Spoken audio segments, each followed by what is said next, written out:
In Newport News Public Schools, teachers who are new to the field participate in a series of 4 professional development sessions that are tailored to support grade level specific, relevant first-year teachers' needs.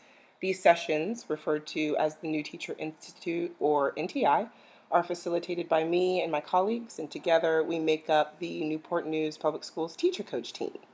To best meet teachers' needs and to provide teachers with targeted support, we facilitate each session by dividing into grade level bands of PK1, then grades 2 and 3, and grades 4 and 5. And then each NTI grade level band consists of approximately 20 teachers and 5 teacher coaches. The overarching goal of NTI is to build our repertoire on ways to engage our students using solid lesson structures, but we first have to make sure that that is done inside of a student-centered learning environment. So each of the 4 specific sessions has a theme. In October, we focus on setting up the learning environment, getting started, building relationships with students. In December, we move into planning and preparation. That's unpacking curriculum frameworks, looking at how to navigate the district curriculum. In February, we focus more on instructional delivery, new strategies, techniques, pedagogies, and then finally in April, we talk about reflecting and connecting, and that's using student data and student work to guide our review window before testing begins. With the 4 or 5 grade level band, we spend an October day exploring just session 1, where we accomplished 4 specific goals. The first was to build an understanding of the development of students, characteristics of our kids in 4-5, that age group. We also looked at age-appropriate student-centered classrooms and what that would look like through 3 lenses. What do our classrooms need to look like to support the academic challenges of our students, the behavioral challenges, and or the socio-emotional challenges. The third goal of the day was to reflect on the impact of routines and procedures and transitions. And then finally, our 4th goal was to deconstruct our youth development principles that we hold in the division, what we believe should be true for children in the classroom, and how we can use deconstructing youth development to address behavioral and socio-emotional challenges. The following video is footage of the 4th and 5th grade level band, wrapping up the day with Goal 4. And for Goal 4, we'll be looking at those youth development principles. If you'd like to follow along with resources, we're on page 63 of the 4-5 NTI presentation slides that can be found in your materials link. Let's begin. All right, so another quote. We've been throwing some quotes at you all day. This one is kind of intense. It says, I've come to the frightening conclusion that I am the decisive element in the classroom. Oh boy, it's my daily mood that makes the weather. As a teacher, I possess a tremendous power to make a child's life miserable or joyous. I can be a tool of torture or an instrument of inspiration. I can humiliate or humor, hurt or heal. In all situations, it's my response that decides whether a crisis will be escalated or de-escalated and the child humanized or dehumanized. I think that this is probably one of the most frightening realizations that a classroom teacher can have, that even though a lot of it feels like it's completely out of your control, in fact, every single element, every moment is probably influenced or impacted by what you're doing. I think that the sooner new teachers are able to accept this responsibility, this truth, this fact, then the more we can move forward and make progress and start to shape students to be the kind of learners that we want them to be. Quick reflection as an adult. So we know that driving is one of those things that we always look forward to, right? You turn 16, like I got my license, I'm gonna get in the car, I got some freedom, but this is a safe space. Confess if you've ever sped before. Yeah. Right? What are some reasons that we speed, grown folks? Why do we speed? Come out. I'm late. What else? Get there faster. What? I'm so bored. Let me rev it up. Riding horses up. What else? Why do we speed? Trying to keep up with everyone, not to people off. Trying to keep up with everybody else. So maybe I'm not behind and maybe I'm not bored, but I'm about to get run over. Okay? There's a good song on the radio and I didn't realize how fast I was. Oh my God. Don't let Britney Spears Toxic come on, okay? Like, it's a wrap. I'm going 90 90. What other reasons do you speed? There are lots of them. I don't feel like the speed limit on this road should be. I don't even agree. Like a whole panel of people sat around, did science and research, and decided that this is the safest speed for this road, but I feel like I could go a little bit faster. Yeah. Road rage, right? How many of you have sped up so you could go around someone that takes you off? Yes. Totally. Lots of reasons to speed, right? Lots of reasons to speed. I have a quick story. Don't judge me. But when I first started driving, tickets like were my thing. It was like everybody was out tickets. So finally, I get stopped. Guy goes, "It looks like you've been stopped a few times before." And in our system, says you got enough warnings. Here's your ticket. So I'm like, I'm crying because I'm gonna have to go home and tell my mom. I had to go to court. It was like reckless driving. I was barely 18. Cop didn't show up. I got my case dismissed. I would have lost my license. I learned nothing. I left out of there. Britney Spears Toxic came on. Got another ticket, right? Friendly cop had to go to driving school, like before I even got to my last semester of my first year of college. My driving instructor and I are still like quite tight. And through that course, I was never punished. I didn't feel like I was there as a punishment.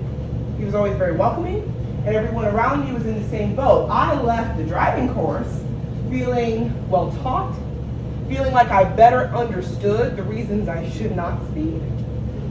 And I felt like I had a more effective turnaround after driving school versus just getting a ticket, right? So then I started teaching, and I was like, holy cow, this is very much relevant to that little issue I've always had with speeding. I don't think I'm a bad person because I speed. Do you think you're a bad person because you speed? No, you gave me so many great reasons. And you were talking to someone who completely agrees. Britney Spears is a great reason to speed. But it doesn't mean that we're bad people. It means that we might not be making the best choice. And the best way to revise the decision that we made is not to think about the punitive measure in which I was reprimanded, but instead the way I was taught to change the behavior. So we have to think about that in the classroom. Our kids are not bad people when they speak, when they yell, when they scream. It is not even necessarily that they don't know any better.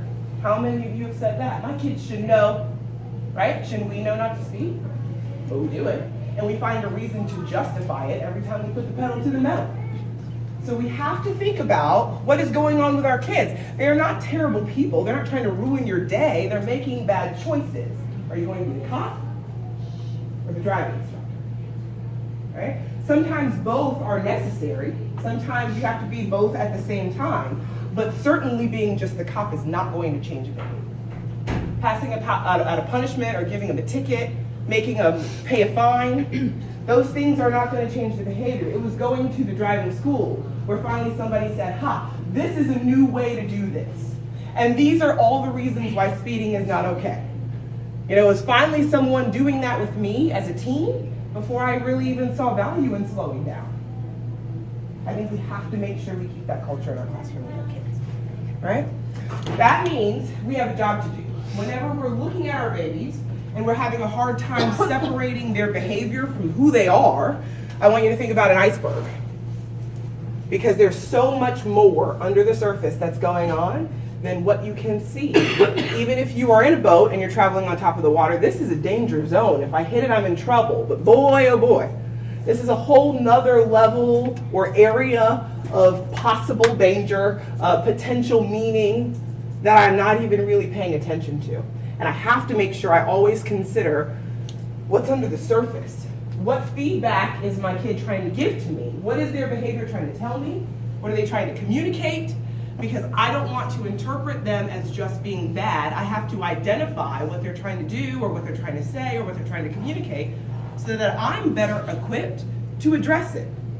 If I see them yelling all the time or fussing all the time or not getting into their line and I'm the cop, but I never stop to be the instructor, I'm wasting my time.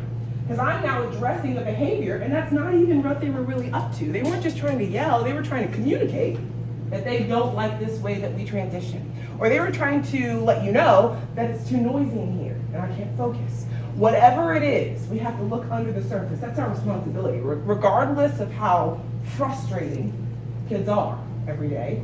We have to make sure we dig deeper, okay? We are going to,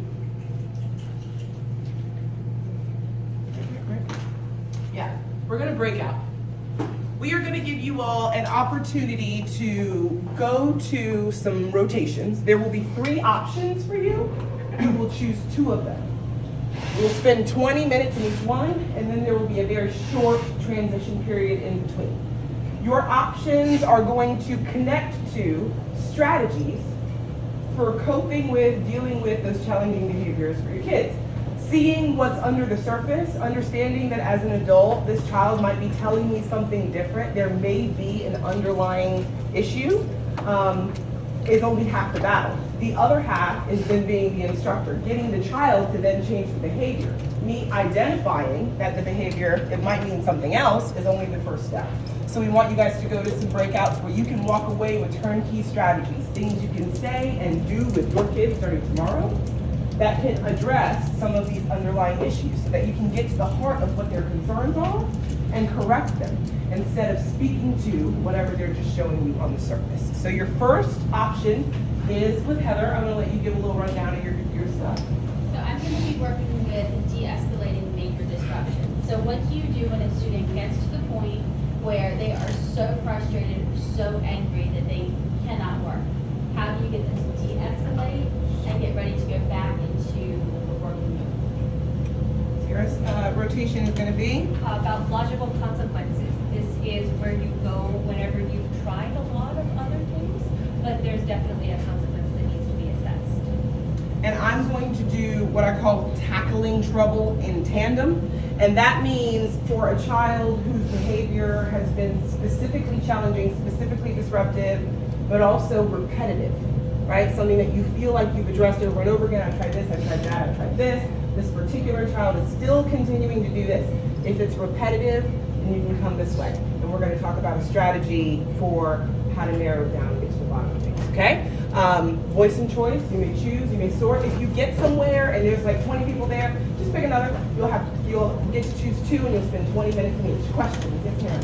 What should we bring there? Binder, it's something you're right. That is it. Thank you for asking. Any other questions? Wonderful. You may move about now. I'll sit over here at this table. I'll be right here.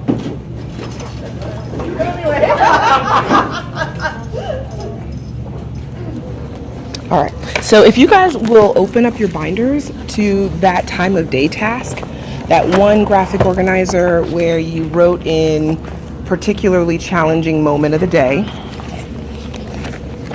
And you also wrote in some student behaviors that you were seeing. What I'd like for you to do is you can use that sheet or you can use a completely different sheet, whichever you prefer. And I want you to choose a behavior that you feel like is repeating. But I want you to move beyond what you did originally. You're not just picking a behavior now. I want you to think about a specific kid. Like, who is it that's doing this? So take a minute to think about a repeating behavior and who is doing it.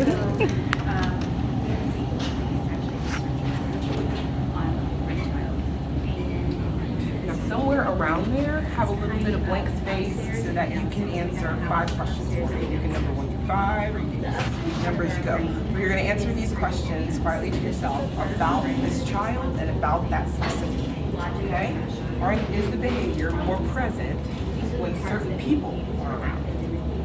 And if so, who? Multiple kids all doing the same things, and this is not a strategy. This one is always going to be about tackling this troubling issue with a challenging student, single student that is repeated. If you have a lot of kids who are doing the same thing over and over again, and for now just pick one, and you can apply to each of them, but it's an individualistic strategy. Right now, we're just answering some questions, kind of doing some unpacking, some background thinking, so that into the strategy piece, you can really make it feel relevant to someone. And so it locks or shuts down the Try to be as upstairs specific as So possible. the more stress you experience, the more the upstairs part of your brain It's a shuts certain down. student, And some the teacher, downstairs there's actually the starts cafeteria to manager, because they're another So person that's when your usually students around reach a breaking point, whenever this they're so behavior is frustrated. repeated. They are so Right, next angry. question. Are there any fine or gross motor skills that might be contributing to the behavior? Let me tell you what I mean. Fine motor skills, writing. If I happen to cut up whenever it's time to pick up a pencil, whether that be in writing block or doing literacy when it's time to write. Gross motor skills, sitting still, on carpet. You know, all of those movement pieces, anything fine or gross that may be impacting or contributing to the behavior. We have students that do the flight. They're the ones that need to be walking on the board. Others are shutting up. Freezing, they're going to be shutting down. And then we have students that are following what they're going to do. They're actually going to look at other peers or other people for attention. So they're reasoning together and they're heading in such a really good resources. Do you see them going to peers? Purpose number 3, are there any places in the school where you see this behavior besides just in the classroom? We dissected the times of day, independent work time, whole group time, but is there a certain location that the child is where you see the behavior repeating more often than not?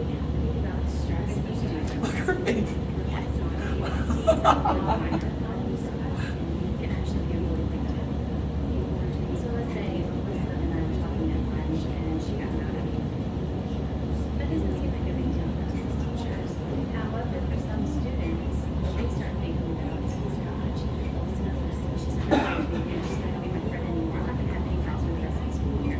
That Number sends 4, them to panic. are there any biological factors at play? Child diagnosed with learning disability? Do they have any food disorders? Are there sleep patterns at home that are affecting the behavior? Is there any kind of biological factor at play that may be contributing to the behaviors of the students? We have to come up with an ideas around the situation and help them regulate so that they can actually unlock that door that has to keep our kids brain and start learning how to be it. So one of the things they have a quick 4-step. And finally, number 5, The 4 steps are to do. What do you expect the child to be doing? steps is the Instead. intention that is placed, where it's placed, because you're doing Think about the something. challenging behavior, think about the kid, think about when it's happening and what they're doing. Part of that upstairs thinking. And for number 5, you're going to list what you want them to be doing. Brain, so that you can actually do it. We're going to look at what they are.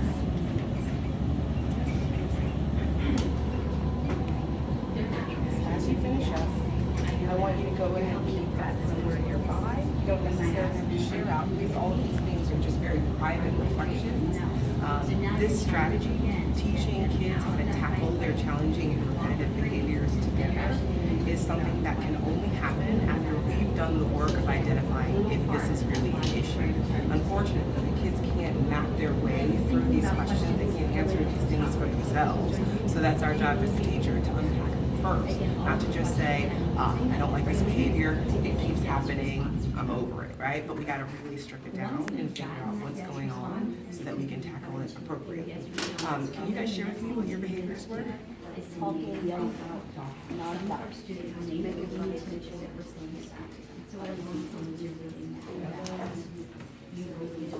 I heard making fun? Or distracting. I like that too, because I feel like that's a separate one. Getting out of C, I kind of group them together because at the same time they distract themselves and each other. Other behaviors that are anger. You might also want to have What kind of student behavior do you see when they're angry?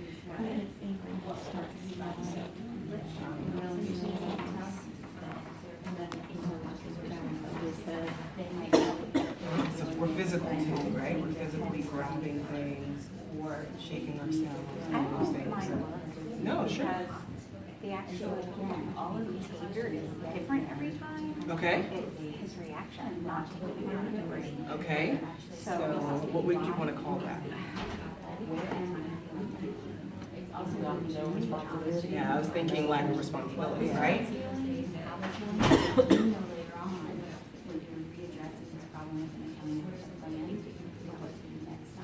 Yeah, accountability for Sure.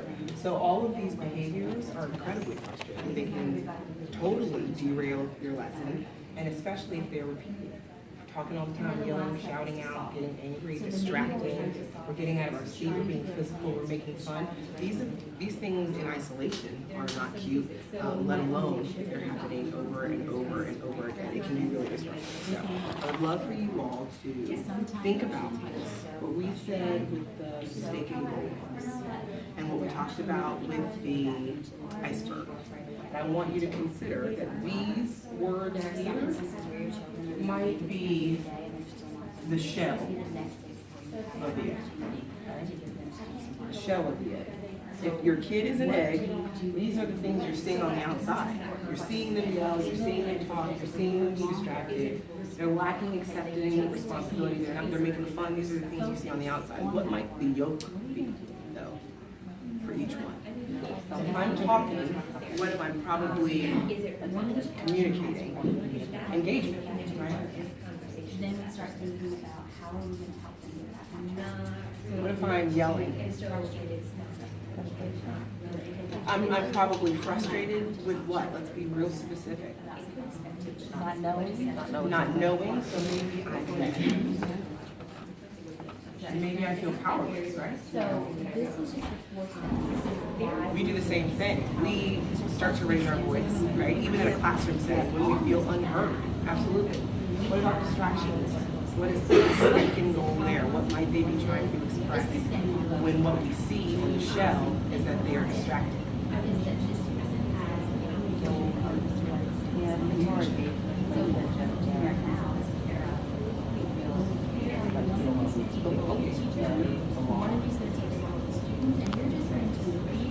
How about anger?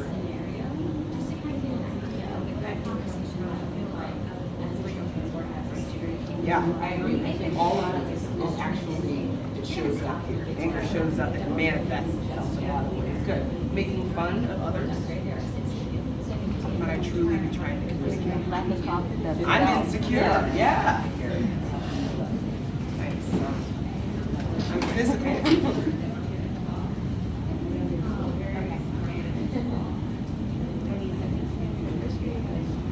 Yeah, kinesthetic, right? Maybe I'm a moving kind of learner. Sorry about that. Getting out of my seat constantly. Same thing, right? Maybe this is repeated. Good. How about a lack of accepting responsibility? I'm always like, it's your fault, it's your fault. Maybe I'm not motivated, looking for the yoke. What are they trying to tell us instead? If they're showing electrical. So they're deflecting. What might their real message be if they're deflecting? I know it's hard. It's really difficult to kind of like think about. I'm always blaming others for what I might be trying to communicate. I don't know. Right? I know you. Good. It's really easy to say that this fell apart or that this was challenging because of you. It's hard to admit that I actually am struggling because I am black. I think it's important that we identify the difference between the shell and the yolk when it comes to our kids. Because the yolk is what we need to address. That's what we need to get to. That's what we need to redirect. That's what they need to bring out. We need to teach them how to communicate the yolk, or we're just going to keep getting the shell. Not. Here's your strategy. I'm going to pass that to you. Absolutely. And it's got 3 steps on here in terms of a process for how you can walk through this idea with your kids. You guys are going to work together. You can partner up, and then the 3 of you, 2 of you can partner up, and I will partner with you. You're just going to read the steps of the process. And you're going to roll with it. Somebody be the kid, somebody be the teacher. In each column, there are 2 examples of how this can be. Okay?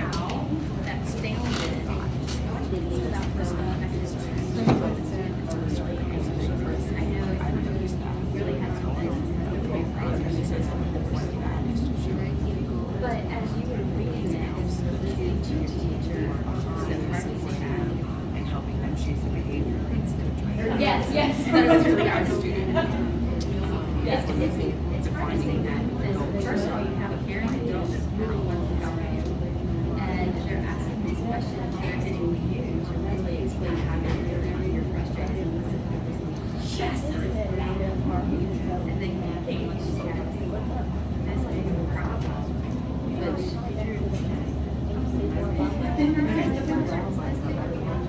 so it gives you as a teacher information as well. I've noticed that it's been hard for you to settle into mouth. This was what I don't like when you're not You don't like some of them tasting more bad.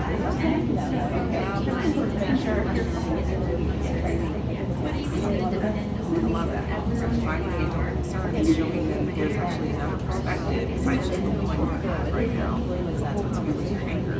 Here's my adult perspective. I was about to start reading on me. Oh, over there. So that's when you work on the invitation, like so you know that it's all enjoy what you're writing.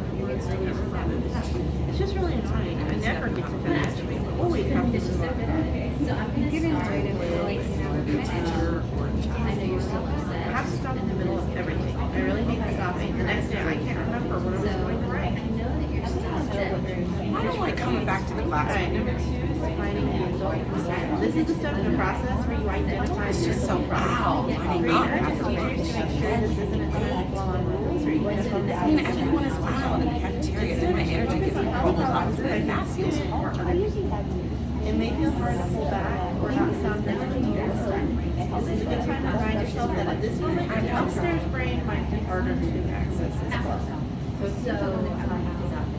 think I know what you're feeling. I think you're trying to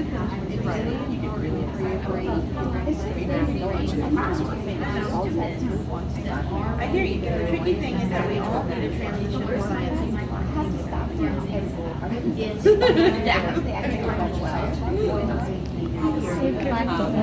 On the last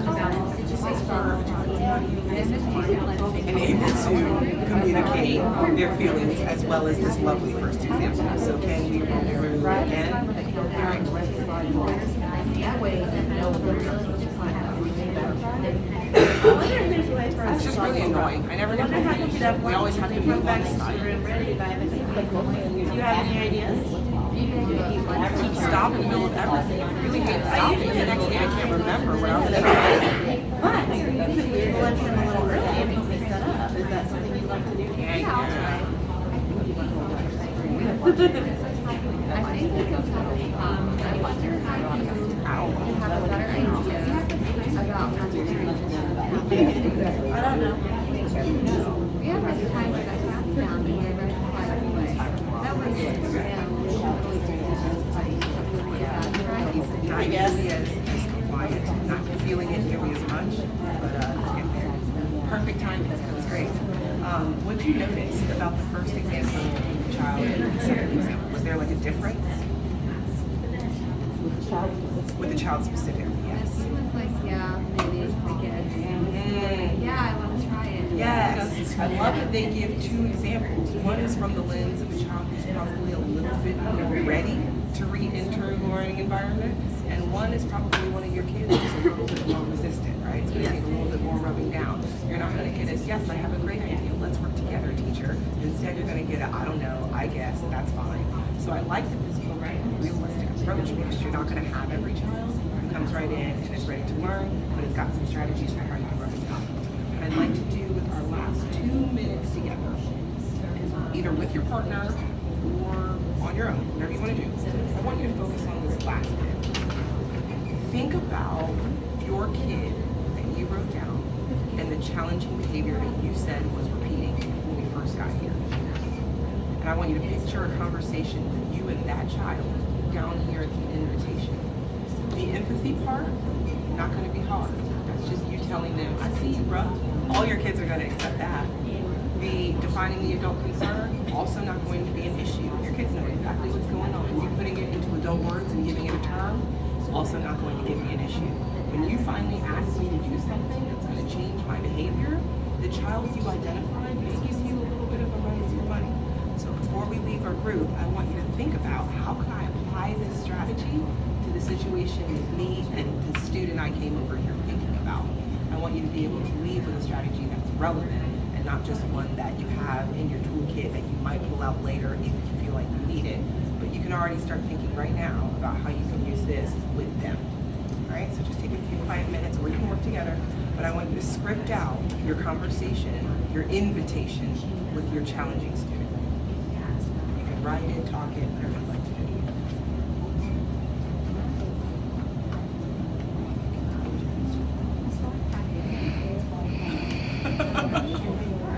Okay?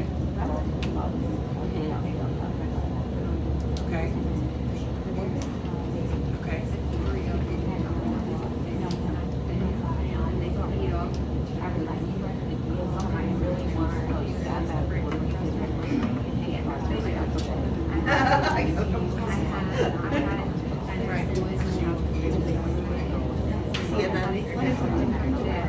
So you can do that. Right? Yeah, because that's the goal, is to shape that behavior.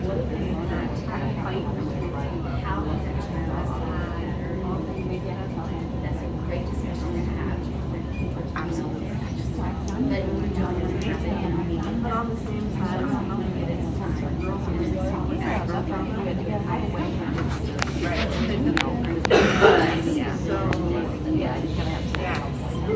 Yeah, I don't know. I'll have to make that. Right. I think with mine, especially with like ice cream. I hear you. I hear you. It's really developed.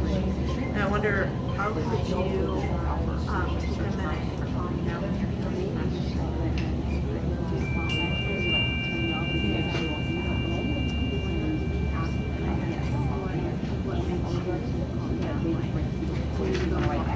Sorry to interrupt you. I think we need to rotate. Okay?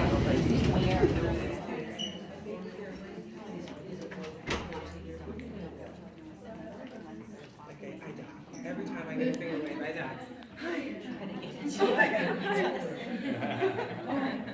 just to think about when we have students very angry or really frustrated in class, what is the what are they doing to let you know that they're angry or frustrated? I'm crying. Okay.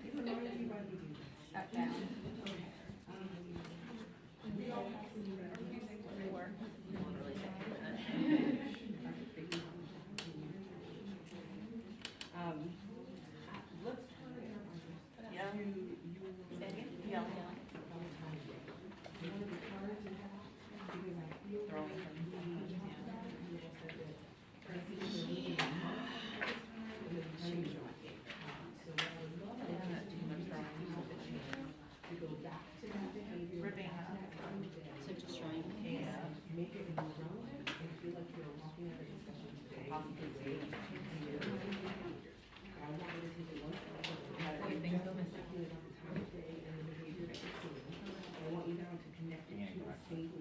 Being aggressive.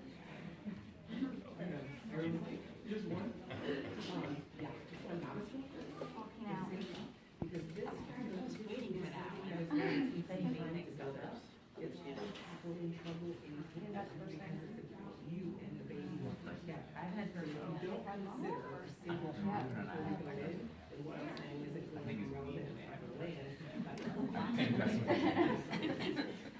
That might be true. Alright, so when we look at some of these behaviors, some of these are really serious behaviors, and some of the behaviors are just our safety concerns. If you have a child that just never walks out of the building, you are still responsible for everyone that's doing something. It's hard to do it without the right. And so we want to think about these different behaviors and what we can do when the students are in this frame of mind. Because if they are in this frame of mind, are they willing to do work? Are you going to get anything productive from them? No. So we're going to talk about how we can de-escalate the situation and get them back to that point where they're ready to do work. There's actually a lot of brain science behind this. So excuse me when I get a little technical. I love my psychology courses. So Dr. Nancy, he actually wrote about the whole brain child. And he talked a lot about your brain as a house. A house with upstairs and downstairs. And so our upstairs brain is our cerebral cortex. And that's what's in charge of logical thinking, problem solving, processing of information. This is what we use most of the day. Our students are coming in, they're working on problems. This is the part of the brain that is taking their input. The downstairs part of our brain is the limbic system. It makes is brain cells. This part, we don't really think about a whole lot. It controls things like our breathing and movement. I'm not going to talk about that. It controls our body temperature, but it also controls big emotions like anger or frustration. And so one of the things that they have found is that whenever we're introduced to stress, the more stress that we are introduced to, what happens is that stress acts as a lock to the upstairs part of our brain. So it starts closed off. It goes completely offline when the stress is severe. And so when our students are experiencing these big emotions, what's happening is their upstairs part of their brain has completely gone offline, and it is their downstairs part of the brain that is controlling their behavior. This part of the brain is going to be sending them the fight, flight, freeze, or fawn.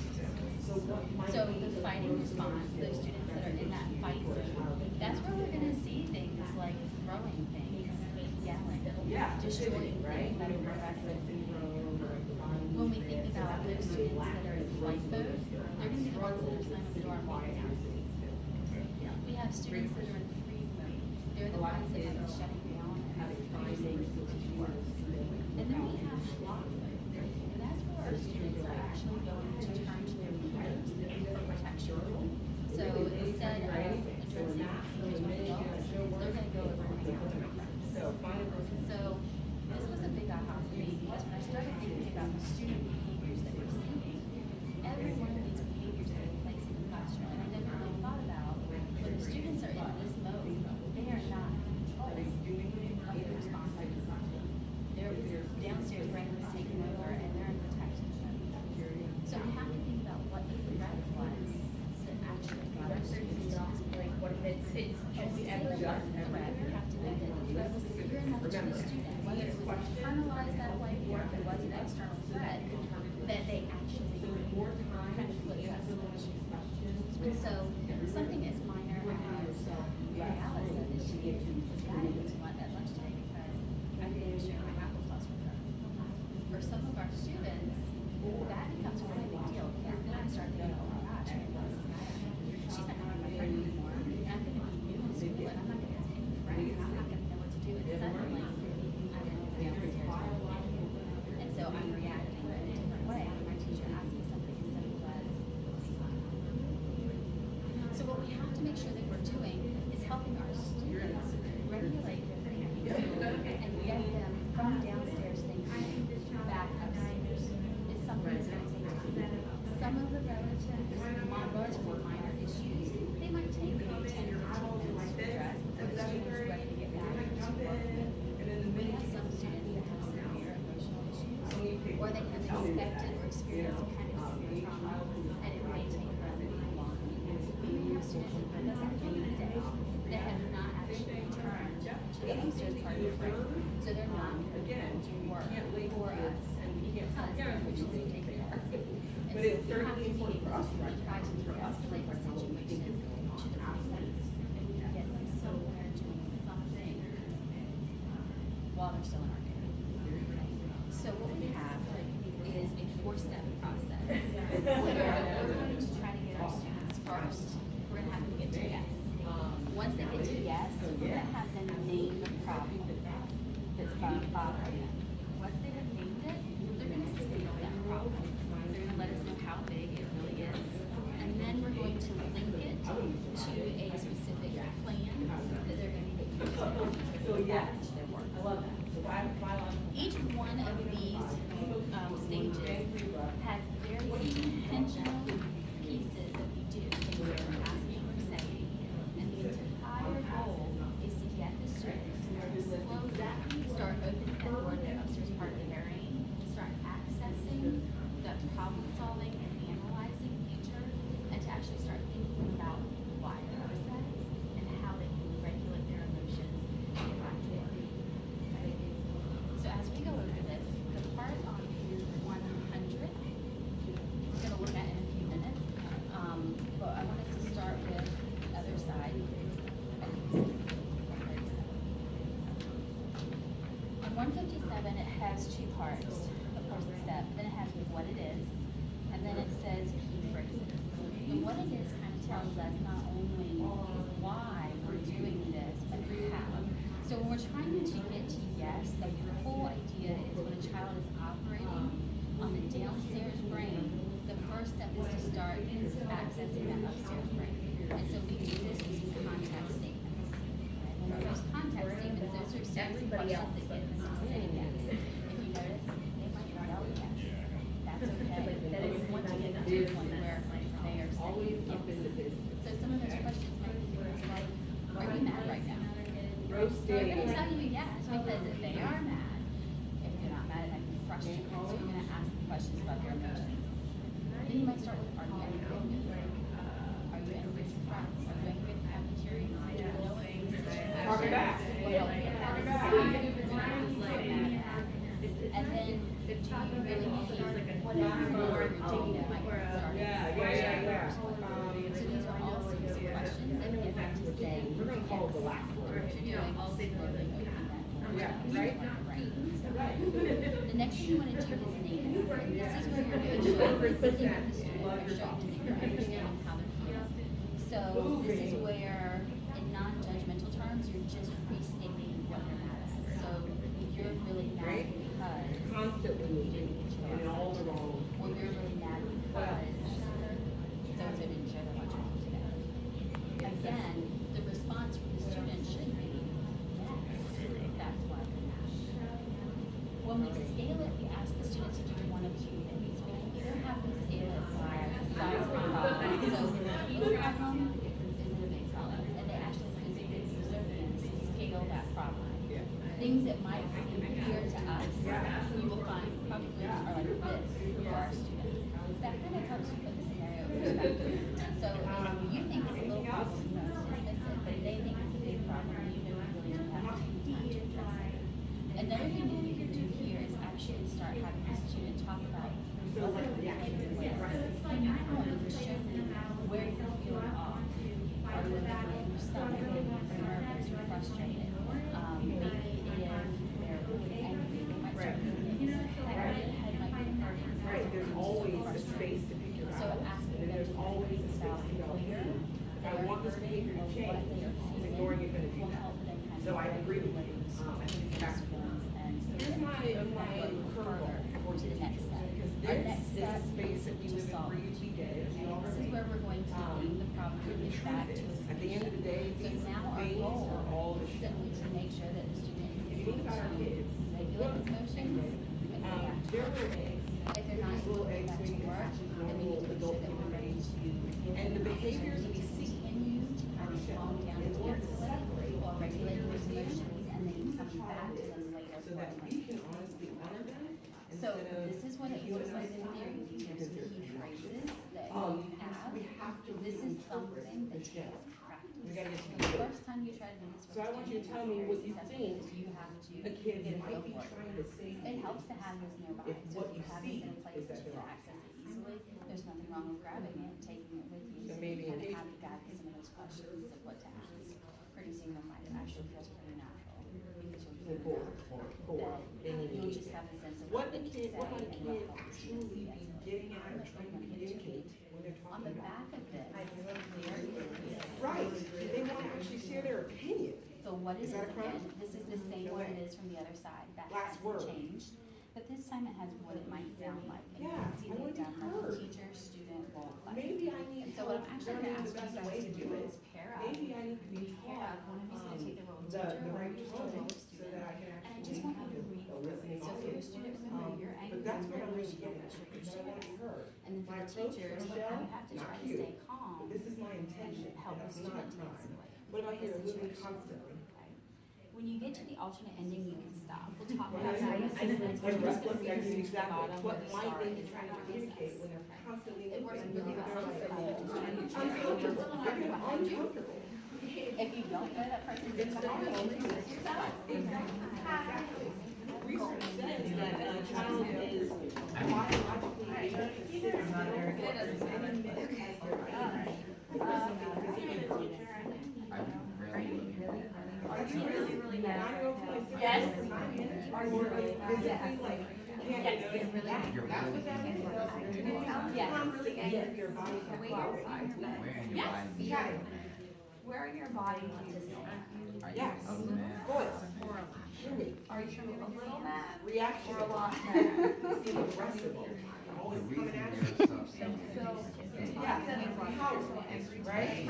Powerful. And I like that you said that's what it's raining for here. I know you're Being sure. is actually really nice. I know some people do that, but are you ready to stand up? That's before it's Let's Let's go for a walk to figure out what you like to do. If I come off weird, when I say this, would be ideal. Black people do that. Yes. He said that. Yeah. Oh, yeah, let's look it up. Yeah. The rest of my 26 students behind me.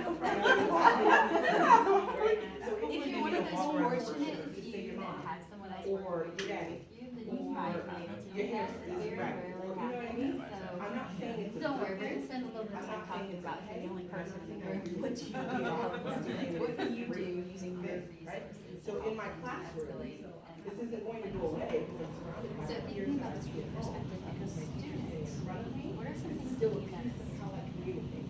So what might I be saying, when I'm roasting, when I'm able to kind of, communicate non-verbally about how. And so we know that there's still de-escalation, there's still quite a lot of things in anger, so we're not asking them to put a lot into words, they're answering yes, but we are bringing in a lot of non-verbal cues, pointing to where they're feeling how, like just But look at how where angry they are. Right. Anything Right? else that you Again, notice? it's a culture, right? You'll notice that you're African American boy. You look at me. You can't just Right, look in your at a direction. situation. It's a And so, cultural thing. right now, what we're trying to do as a teacher is help them and think about that in a logical So this is manner. the nature. Eventually, when the students calm down and they're able to access that upstairs part of their brain, they're gonna realize that it probably wasn't a huge problem to start with. But Right? that So if this is what they moment, understand, and if this is what they know, and this is how they operate in their world, alright, so if we take a look at the alternative, and it's not instructions, Ron, instructions. I'm roasting and I'm being called out. for me, and I'm gonna pick up with let's go for a walk, and I want you to pick up with the alternative. So And we're horrified, yeah, right? I'm gonna Yeah. back that up. I'm sorry, you're still upset. I know you're still upset, but are you ready to solve this problem? No. Why don't you I go need to attention, feedback, it's bigger than set that. a timer, Think about and come back to what me you're when doing you if you feel like incessantly thought it was the same person over and over again. What do you want? what's the You difference that specifically want that person versus there where we're going for a walk? This is about belonging. Yes, you are making a key decision for them. So they're not in the space where they can What if I'm super sit on their own. So now you're making that plan. You're going to go to feedback. Set that timer, and you're going to check in with them when you're back. Now, if that child doesn't come back to you, that's when you're going to have to I want an opportunity to be a see leader. how they're doing. Then you might say, well, we're going to set a timer for 5 minutes, and then we'll check in back And isn't that what we want? We So just have to now make you sure we have work to on see how how this they show us process works. so that We they are know that it's a appropriate very fortunate person representation to actually take a walk. and not just disruptive shell like And I want you to think about your classroom, how it's set up, these resources, best way to do that. And really think everybody else doing this is not ready to return. What is that? Tell me. What are some things that you can do to help them to calm down? Worrying about everybody else if I stop. What are resources you have? Anybody What like are things you have to do to Anybody help watching them you? calm down? Does anybody talk to friends on a daily basis? So I'm gonna give you share Anyone paper, questions? because you're just your notes, you're not gonna have to share them. Right? The 9-year-old interpretation of that looks like you're constantly worried about everything except for what you should be worried about. Okay? It just doesn't come out right, right?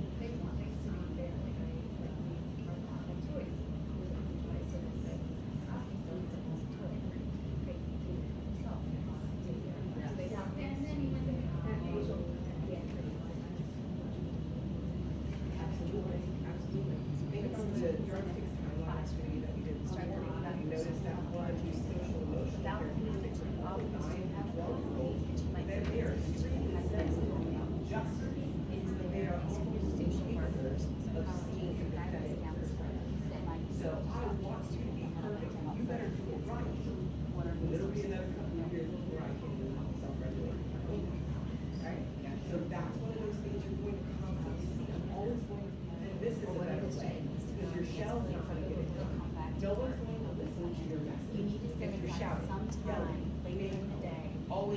the student side, moving come around, up with aggressive. But I So you might can be talking certainly about get down what to set and you figure off out first where to place, go from what here. led up If you just say to me, first, or meltdown, whatever it was that they had, and where's my then teacher, and just what were notices, they then I feeling, just go, and then how could they have dealt with as a that teacher, I can situation wrap around better. it that way. I can wrap around And the so you don't want to do it right away, because again, you just got to hold it, so you definitely need to take some time, just to kind of get back into things, let that upstairs brain take over for a while, and What you then guys just did is a three-step process. It's where you identify the behavior, you identify. And instead of labeling the show, you identify. if you want more information on this, pages that you have, it's where the kids first I vote. think this is what I'm Kids first seeing from day here. one. That step is called labeling the adult concern, because maybe your kid does not realize.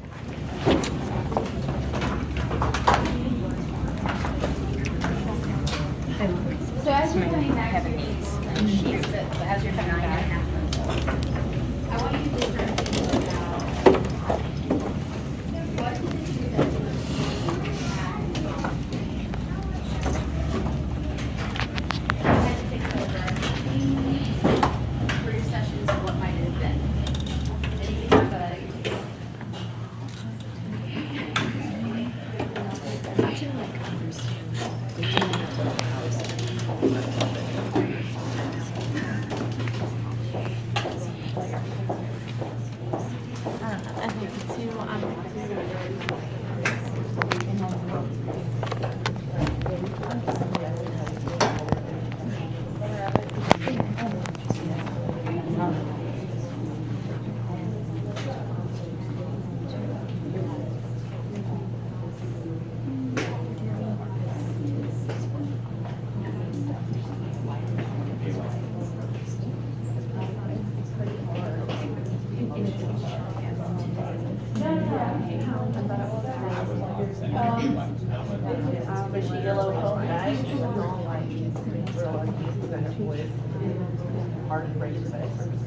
All right, so let's come back together as a group.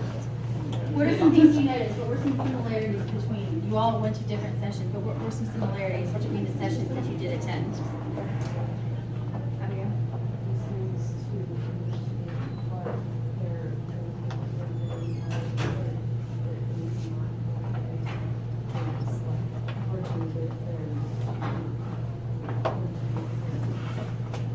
Right, absolutely. Helping them deal with those big emotions, helping them process what they're feeling, how they reacted, and what a better plan for that behavior would be. Absolutely. What else did you notice, Maria? So not just the student understanding the behavior, but as the teacher, really trying to understand the behavior instead of like assuming that it's for one reason or another, like taking the time to like talk to that kid and really like get at the reason why they're acting that way. And sometimes that's really hard, especially when your students are very aggressive, or they're yelling, or they're at a point where they're throwing things. It's really hard to try to regulate ourselves to make sure that we are in a space to actually talk the student down. So we have to process our own emotions quickly so that we can help the student process theirs. And that is not an easy thing to do. Anything else that you noticed? I think our big takeaways was you have to know your kids. And this is a great way to not only know your kids, but to learn more about them. What triggers them? What are they feeling? Why are they reacting the way that they are? And then using your students' behaviors as feedback to let you know what they need. That's huge. So I love this quote. It says, the kids who need the most love will ask for it in the most unloving of ways. And so we have to remember that, and we have to make sure that we are addressing it in a way that shows them that we still care about them, even though their behavior is not acceptable. Okay, our time together is drawing close, and I know that you've just probably feeling, wow, all of this, but we're truly hoping that through the experiences that you just had, that you will go back with some tools that you can use with your students tomorrow. That's our hope. We're going to give you one last chance to do the consultancy protocol, and it's going to be very much like what you did with Talita this morning, where we're going to have you grouped, and I don't think I'm going to do grade levels this time. I think what I'll do is we'll just do small groups because you may see the same type of behaviors whether they are a fourth grader or whether they are a fifth grader. So I'd like to give you an opportunity to maybe sit where you're sitting, or we can do groups of 4 with one group of 3. I'm going to pretty much leave that up to you.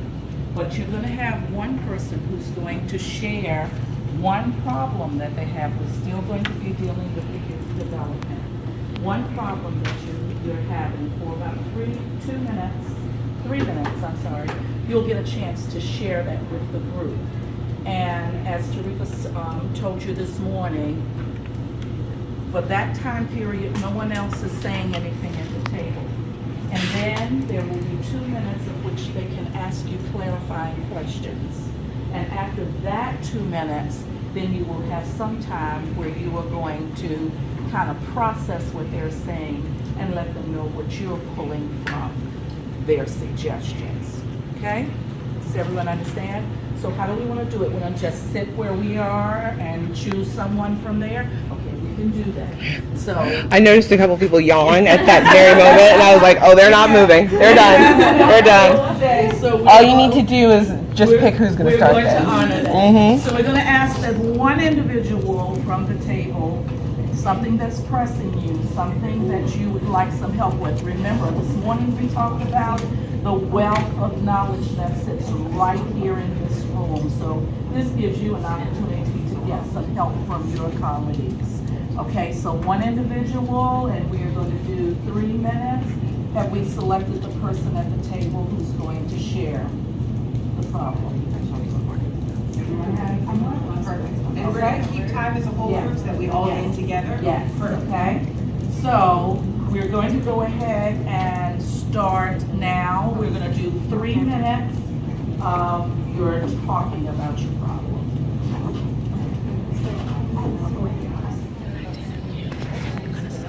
So I don't always want to put them in spots.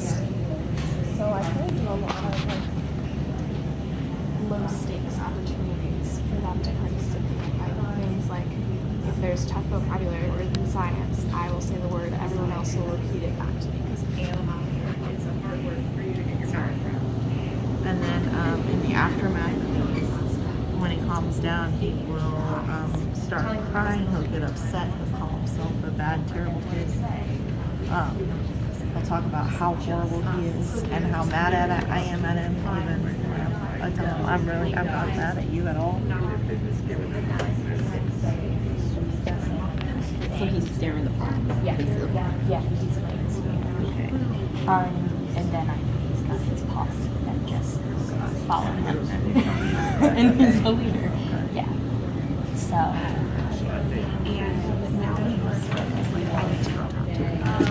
Okay, the person who's talking, if you can bring that to a close now. Now we're going to have the 2 minutes. I know that was a long time, but we're going to have the 2 minutes where your colleagues are now asking you clarifying questions.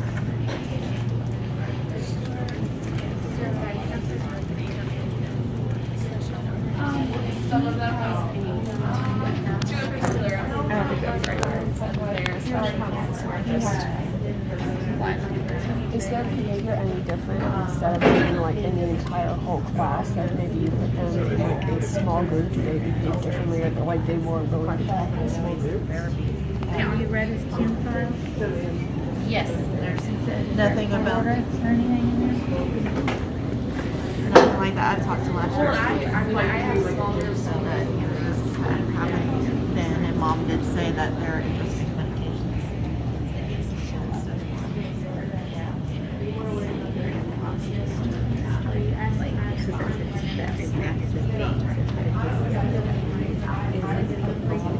how is he in class, like academically? He's low because he doesn't see, he won't pay attention, and if you try to redirect the behavior back towards paying attention, that's when he'll have those moments of like, why are you picking on me? And then he'll bring it down, and then there's no, it's constant. It's constant. And like, did you take on his poison? He's sitting there next to and the community counselor told me after this, and it's just that he doesn't. He's not there. And when it comes like it's stuff, it's just like more responsibility. Yeah, but again, it's hard for the white boy. Have you tried like cards to say yes and no, or true or false or something, like little cards that they could hold up instead of verbally saying to I make sure have they're paying attention? You could finish that thought. Yeah, I do have, I do. Now, for the next few minutes, I'd like for the group members to chat among themselves and talk about some things that you heard and some possible solutions. And I'd like for the speaker at that point to just be taking some notes. Just write down some things, because the next thing you will do is to speak with your group about what you gathered from what they said. Okay?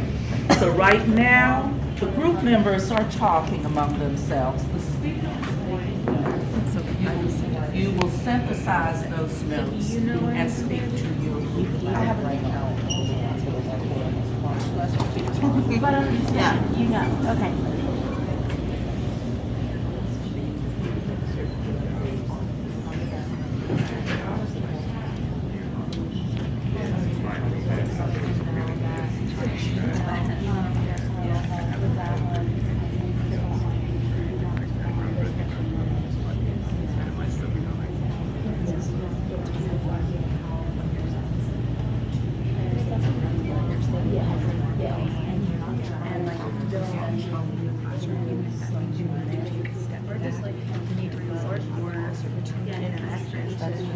Showing that they understand. I mean, at our school, we do like tickets, and so like, you tell them like, if you respond every time, you know, you get a ticket, you can earn this or that, and then engage or say the word or raise their hand if there's something in it for them, you know. So like a wall. Yeah. Just ask the principal if you don't want them. Just go to the principal to cool down. So I think there needs to be a safe space that's not accidental nonprofit, that's not like in a non-academic setting. So in the room, like I'll send mine to go sit in the back of her classroom. They're still sitting there and they're hearing whatever's going on in her room, but they're not in my room here wherever the problem has been caused. And then they can come back to me. Because one of my leaders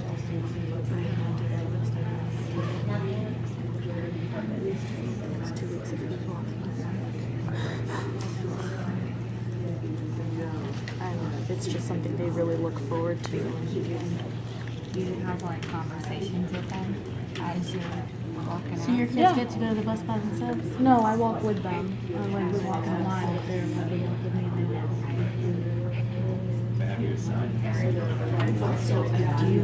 Do you have assigned seats? But when his seat is not on the perimeter of the carpet, so he is. Yeah. But the thing is that I've got kids that join him. Now, the speaker is using this opportunity to talk to you about what they heard you saying, suggestions that you made.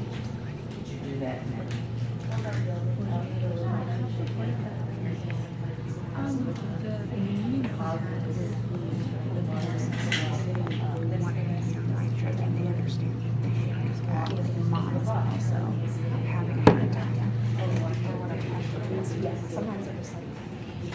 Like, let me just, I don't even know what I'm answering, but let me do that. But I feel like cards would be a little bit more intentional and not just a response. And it would give me a really easy visual cue that they were there during the day. Like up until the point of recess. That's just thinking about that. Trying to like get that praise out, you know, right before that point in the day where it turns to like you're doing really well.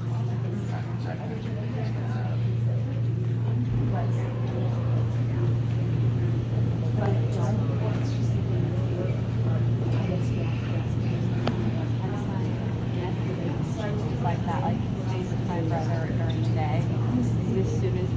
outcomes is like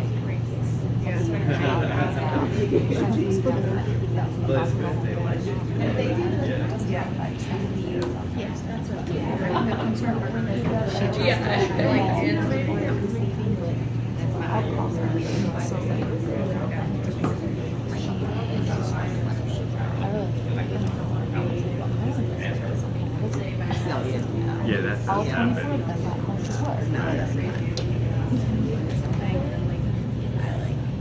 them not going to work. One of my kids who like does it, he raises his hand, is like, even though he wasn't like the first person, I was like, oh, Gavin was the first person to raise his hand, and then every time after he was like, you know, like the first to like raise it up, so like even though he wasn't actually like, I like, oh, I saw you first, buddy, and then every time he was like, oh yeah, she saw me, like, it's just so smart. Okay, can you finish up that thought? We hope that this experience was a good one for you, and for those who had the problem, that you are going away with some suggestions, some things that you might be able to try to see if it's going to work for your situation. We would like to recap with you what our session goals were, just so that we can get a minute to reflect on if we met our objectives for today. A quick recap. Today, we looked at student-centered learning environments. Thank you, ma'am. We looked at rules, routines, procedures, the development of students, age-appropriate characteristics that define their academic personalities, their social-emotional personalities, and their behavioral. And then finally, this afternoon, we've been looking at youth development. How can we change and shape student behaviors to create these college, career, and citizen-ready students that we keep hearing and talking about? How, instead of just the what, but the how and the why. Before we move on to our final task today, flip to your ideas into action handout. You have satisfied goal 4. Go ahead and take a look at what the intention was for the day. Choose something that you feel like is something that's a big idea from this goal, and then something that you would like to implement back in your classroom in terms of the strategy that you saw or experienced in the last goal 4.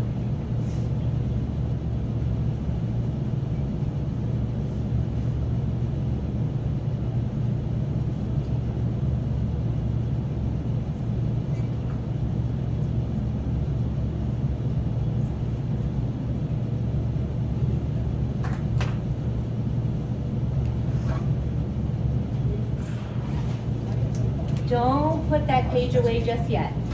Because once you've done your big takeaway from goal 4, I want you to go back and look over all of your ideas to implement. Because one part about NTI is that we share a lot of information and you have these big ahas while you're here.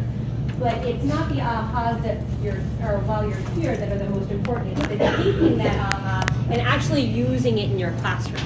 So what I would like you to do is I would like you to look at those ideas into action and pick the one thing that you commit to doing when you return to your classroom. If you commit to doing all of them, that's awesome. But I want you to pick one that you are going to commit to immediately in your classroom.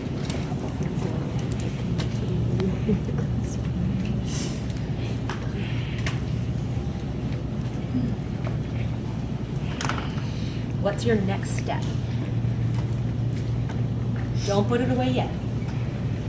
However, you will, as you are selecting that one, if you have a computer, I'd like you to go ahead and take it out. In your email, you should have an invitation to a Google Classroom. One of the most important parts about NTI that we love is that we have formed this cohort of people that are in this experience of your first-ish year of teaching. And we love the connections that you make while you're here. However, we are looking to further that collaboration beyond these walls. Google Classroom is an app, so if you wanted to download an app, it'll probably be easier to access it than on your little Safari app if you're an iPhone person. If you're not an iPhone, I'm not talking to you. But in any case, go ahead and open your email and click on that invitation so that you can be invited to our Google Classroom. And I'm going to click out of that slideshow to go ahead and open it up. So our hope for this Google Classroom is that we will continue learning in collaboration even when we are not together. There's a really quick little welcome on the bottom, but the one I want you to pay attention to is this little green question mark right there. If you're already using Google Classroom with your students, also you're familiar with these little icons.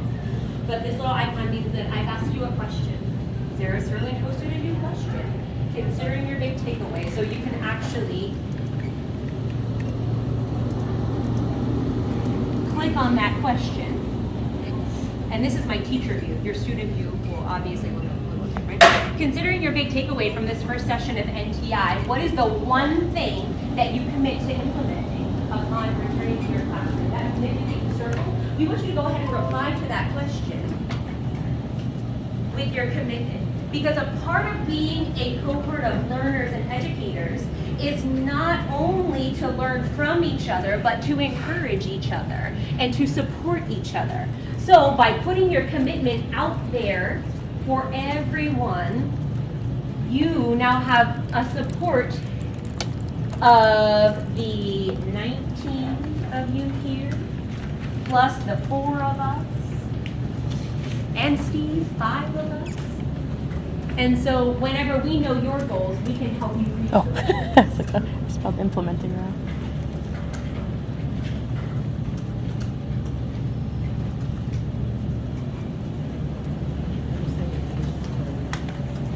I'm super excited about how this Google Classroom is going to transform our NTI learning. We hope that you go back to it. We figured it was the closest thing to social media that we could get, so that you can collaborate and network while you are in your separate buildings. So we hope to use this to share great things between you, to conquer questions and challenges together, and just continue to learn and grow even though we are not face to face. And the great thing is, unlike social media, it's a much safer space for us to actually air the feelings that we have when we're doing in our classroom without having to worry about parents seeing it or administrators seeing it. It is. The only people that are a part of this are you people here today and us coaches. And so this isn't, again, just as today at NTI is a safe space. This classroom is a safe space. Before you head out, in the next 9 minutes, we are going to have you complete a temperature check.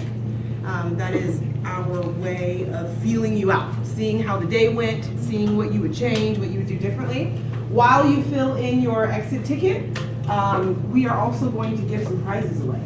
So if you pack up and leave, you can't earn them, right? So try to stick with us for a second. So go ahead and start filling out your temperature check as soon as you get it, and we're going to give some door prizes away. We are also going to give you, if you all look over there at Heather, my Vanna White, everyone will receive a New Teacher Institute tote bag that is the perfect size for carting your binder back and forth to all 4 sessions. You can also put your laptop in there, but don't tell IT I told you. You will not get one of these until we get one of those. Yay! All right, first name drawing for door prize number 2. Door prize number 2, by the way, are large fuzzy dice, yes? It's that. Large dice. You get a set of 2 for your roll the die game.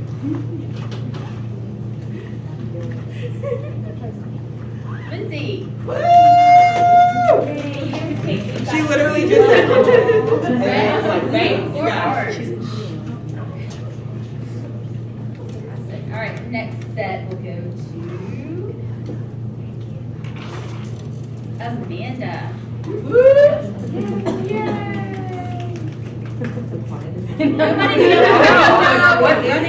People are way more excited when they feel like win colors. right? You get a card. You get a card.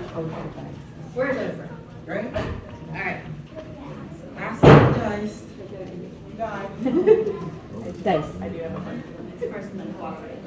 Oh, his name is going to walk right. Oh, it's Benjamin. Benjamin Fisher! Yay! You're welcome. You win. We have one more prize. Yes.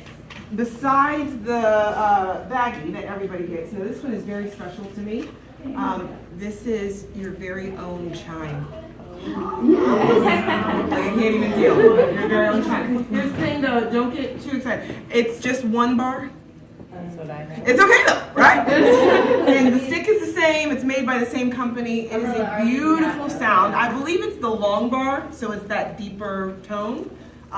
So the big door prize of the day. The chime goes to Catherine Ryan. Catherine.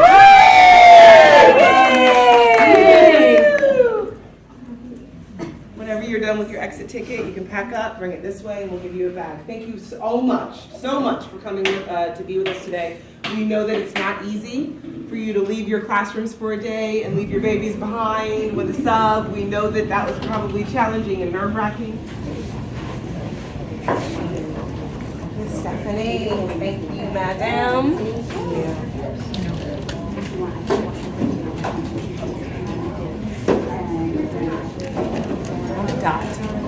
On the dot. Never. It's never Two consultancy protocols. Yeah. Thank you, Ms. Cherise. Beautiful woman. Have a good day. Have a good one, Stephanie. I'll see See you y'all in later. your classroom soon. See you soon. Bye, Vernon. Have a good one. Look, it's back. Is he going to restaurant? Thank you, Ms. Rachel. Thank you. Have a wonderful afternoon. Gorgeous. Don't make me feel bad. I will see you. Do I see you tomorrow? I don't know. I have to check. Don't let me lie to you. Either tomorrow I'm at Detro or Highwood. The last one, because I was doing something. You came in with the papers. Oh, your timeline. Yes. Thank you. Right. It's okay. I will definitely come by and we will figure it out. Yeah. And we go Thank you. I'll take that. Yes. We're planning on Tuesday, right? See you tomorrow? We're planning Tuesday. I'm teaching Wednesday. Yes. Yes. Perfect. Thank you. Hi. Did I give you a tote? I just took your ticket. I'm so sorry. Bye, Miss Clyde. Have a great afternoon, gorgeous. Bye, gorgeous. You're welcome.